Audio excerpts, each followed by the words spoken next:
The Reclaimer saga marked 343's entry as the full-time developer of the Halo franchise.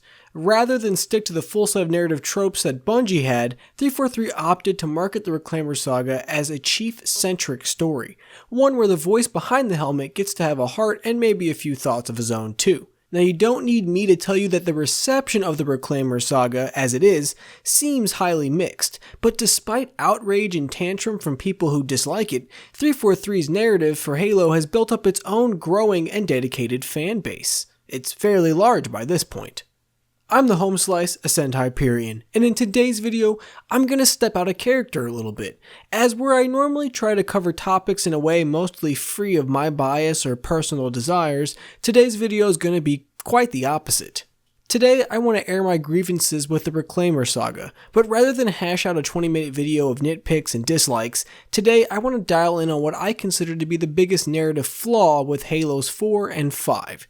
And using that core issue as a launchpad, I'm going to rewrite the two games in a way that I feel not only strengthens the narratives of both, but still retains the core ideas of the Reclaimer saga. Whether you're a fan of the Reclaimer saga or not, I actually think this rewrite might be enjoyable for all of you. Be sure to subscribe if you haven't, and let's get started. So what exactly is my major gripe with Halo 4 and 5? Well, I think the two games lack narrative cohesion. Unlike the first three Halo games, Halo 4 and 5 are fairly mismatched in their raw narrative elements. There's many small things that fuel this story misalignment too. Cortana's death is undone and then twisted severely to make her an antagonist. Fireteam Osiris is thrown into the spotlight way too fast and detracts way too much from Chief. None of the events of Halo 4 seem to matter that much in Halo 5, besides the fact that Prometheans are still around. And again, a game that made it a point to be Chief and Cortana centric is now tossing 7 more main characters into the story loop all at once. Now, don't get me wrong, I don't hate either story alone. In fact, Halo 4 is one of my favorite stories in the whole franchise. But when the two are lined up as prequel and sequel, I think the baton pass was fumbled. Hard. But just because the stories tackle different themes, ideas, places, and characters and events, doesn't mean that we have to choose one and eliminate the other. Let's get to stitching up the Ascend Hyperion way. First, Halo 4. Rather than Chief and Cortana being awoken by the Covenant, let's have them be discovered by the Infinity. And who else should be present to wake them up other than Jameson Locke, Spartan 4, and part of the friendly boarding team. Chief and Cortana are brought aboard the Infinity, where Chief is outfitted with prototype Gen 2 Mark 6. Right before Cortana attempts to mention her on-set rampancy to Chief, the Infinity is attacked by the Covenant fleet. A brief combat sequence ends in all parties being sucked into Requiem just as we know it. The Infinity is in a state of disarray and damage following the incident, and Del Rio is forced to launch a series of ground operations to try to free the ship up.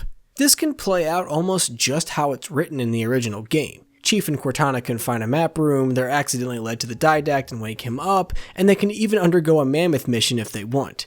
All while Cortana's rampancy is revealed to Chief, but not anyone else, except for Spartan Locke, who's accompanied us on a few missions here on Requiem.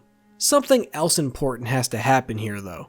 One, Chief and Cortana need to reiterate that it's very plausible that Cortana could be saved by Halsey. Next, Cortana has to learn about the Guardians from Requiem's computer systems. She can mention that a Guardian could be used to stop the Covenant for good, and that acquiring one might be a good mission for next time, since she might be able to use her Forerunner infrastructure to control it, if there is a next time. During the meeting to decide what to do about the Didact, Locke reveals Cortana's condition to Del Rio, who prompts the same conflict as he did before. I'm ordering you to remove that AI's data chip and retire it for final dispensation. I don't want to. You don't want me to. Give me that chip. The Didact has to be stopped. Which then prompts Cortana and Chief to face the Didact alone. An important mark to make here is that after the two depart, Del Rio orders Locke to pursue the duo once conditions are stable. Locke is given his assignment to hunt down the Chief. The events can run the same way up until the final mission, where with Infinity's return to help Chief and Cortana at the end also brings back one more ally, Locke, who joined you for the latter half of the mission. We're going to make some key changes here too. Chief and Locke are able to confront the Didact together, disable him, and send him into the slipspace portal like before. Rather than use the nuke to disable the Composer, the now wildly rampant Cortana, who hasn't had to sacrifice herself, implements a new plan. She splits off all her rampant personalities into the Composer's network, and the overload of corrupted and volatile data causes the weapon to fail and the Didact ship to go derelict. The act, however, reduces Cortana down to an extremely rudimentary form, and she is forced to preserve what's left of her on the neural chip Chief keeps. It's here where Locke confronts the Chief, letting him know that he's been ordered to arrest him and secure Cortana for destruction. The two Spartans stare each other down, with Chief fully prepared for a fight, but before it can happen, a slipspace portal opens near the Composer and the whole ship starts to be sucked inside. Chief tells Locke that Cortana has found a way to end the war with the Covenant for good, but the only way to do it would be to find Halsey and save Cortana herself. Locke decides to trust Chief and lets him escape, while Locke stays behind to be retrieved in the Pelican intended for both of them. The Didact ship is sent fully through the slipspace portal. Locke reports he was unable to complete his mission, and Chief is officially declared AWOL. Post-credits scene. The Didact ship is seen drifting through space, seemingly derelict. Suddenly, the lights on the ship start to flicker on and take shape. The systems begin to awaken, and finally at the center of a large atrium, a red digital form starts to take shape. Prometheans, now glowing the same red color, start to fill the room, and the figure turns around, revealed to be a now metastable, rampant Cortana. We've done a few very key but oh so important things in the Halo 4 rewrite. First, as I'm sure you noticed, we brought Locke in much earlier in the series. We've given the players time to get acclimated to his character and most likely develop feelings for him too. This corrects one of Halo 5's biggest shortcomings, which was giving Locke so much limelight so soon.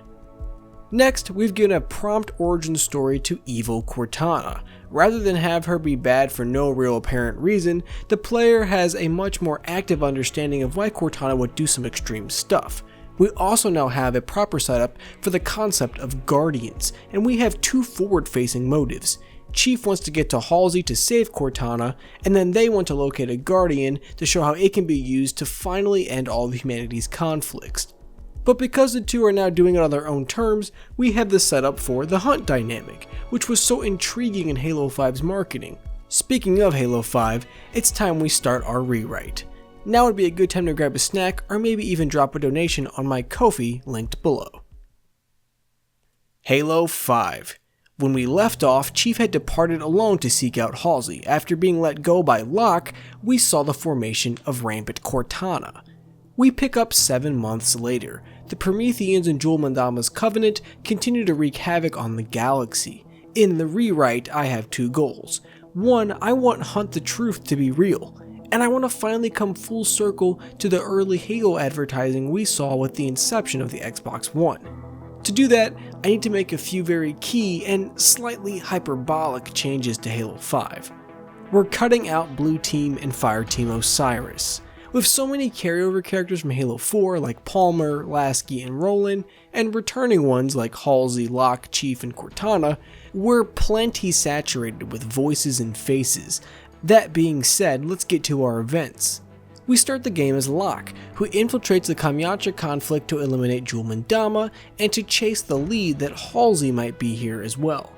Upon arriving at Jul's location, we find him already slain, and Halsey in conversation with a hooded figure. Once Locke is noticed, the two use Forerunner tech to teleport away to a nearby Pelican, and Locke watches as they escape. Locke radios in to Lasky to request Roland to track the Pelican remotely, and Locke returns to Infinity. We now switch over to Chief, who we get to see have a conversation with Halsey. He was the hooded figure, Poncho Chief. She mentions that she might be able to rebuild Cortana if she can gain access to one of her old labs. She mentions that her old wartime lab on Meridian might be just far enough away from the UNSC to avoid gaining attention, so the two head there. To their surprise, by the time they arrive, they find the colony is already under attack by a massive amount of Promethean forces. Chief escorts Halsey to her lab and defends her as she tries to gather what she can to help in rebuilding Cortana.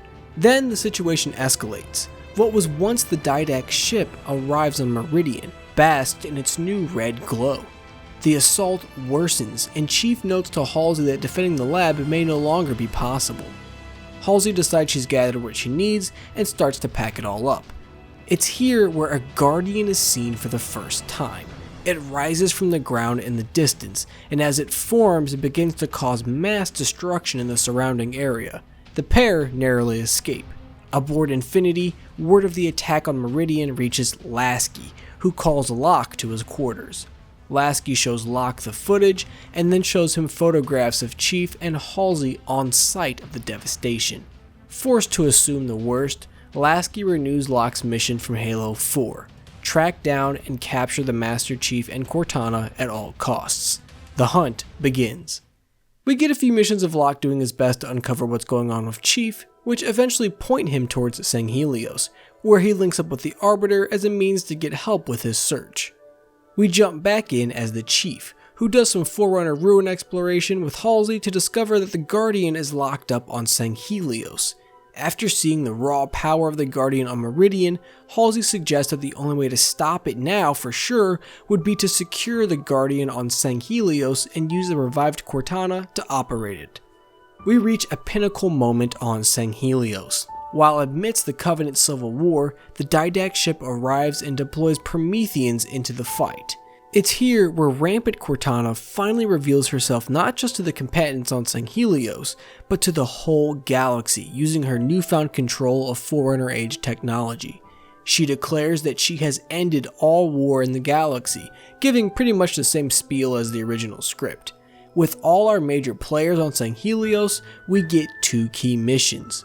One, we play as Chief as he races to the location where he can implement the new Cortana chip to hopefully be jump-started in the Forerunner infrastructure and then take control of the Guardian.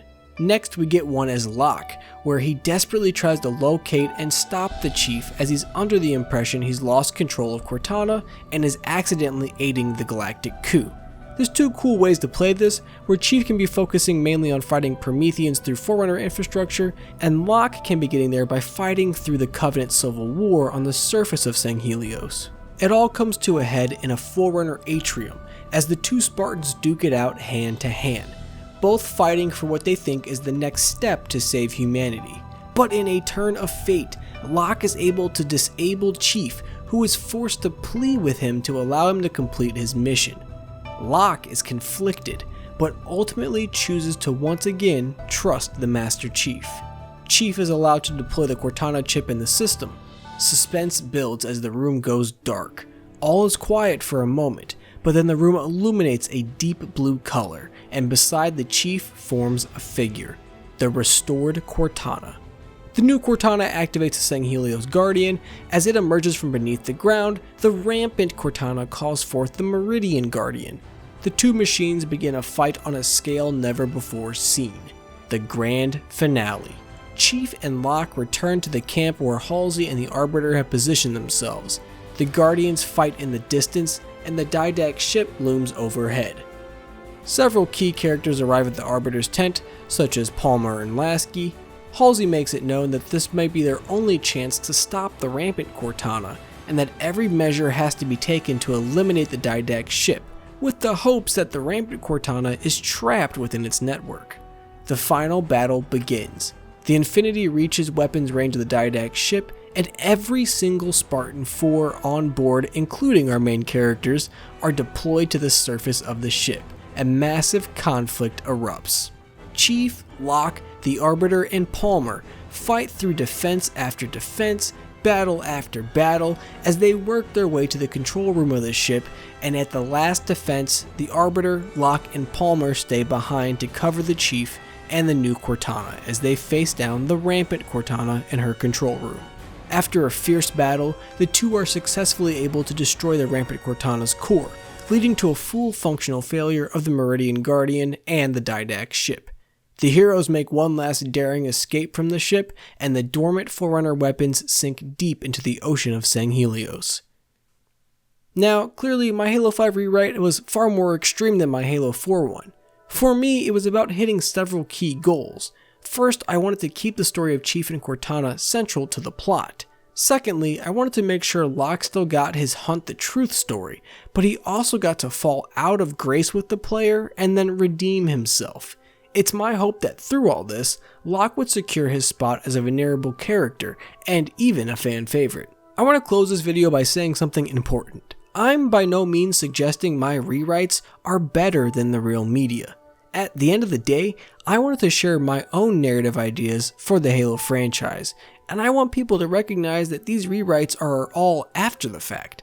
Hindsight is 20/20, and it's real easy to correct probable issues if you have the advantage of foresight. Be respectful to my intentions and of course to the work of 343.